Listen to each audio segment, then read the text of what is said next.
na marrë Shqipëria që shkojnë për mos humb thellë ose shkojnë për bë lojë dinjitoze. Këtë radhë do pretendojmë që të marrim pikë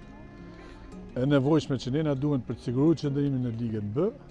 dhe normalisht pretendojmë diçka më shumë në bazë të lojrave dhe normalisht duke pasur gjendjen fizike të vajzave si do e kemi dhe të shpresojmë që të bëjmë diçka më mirë këtë edicion.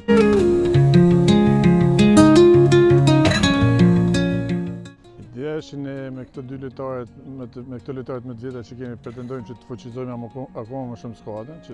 kemi konkurrencë më shumë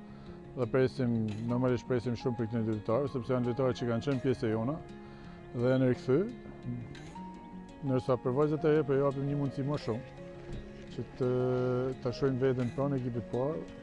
që duke punuar shumë, duke vënë maksimumin, duke djersitur shumë dhe duke pas një shembull vajza që ne kemi në skuadër, edhe të ecim përpara dhe ta kenë një derë të hapur te ekipi kombëtar A. E kemi bërë gjithmonë dhe do vazhdojmë ta bëjmë. Normalisht ne duhet të kemi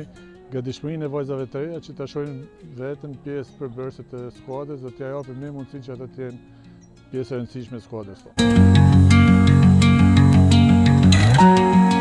Po të tre kundërshtarët janë kundërshtarë të fortë, pavarësisht se shkalla vështirësisë e Malit Zi me Çekin ndryshon ose me Wales ndryshon prapë akoma më shumë, por për ne e rëndësishme është që të mendojmë dhe të punojmë këtë ditë për të kaluar me sukses nesër me Malin e Zi. Është shumë e rëndësishme për ne që ta kalojmë këtë nesër me sukses dhe pastaj do mendojmë edhe për Çekin.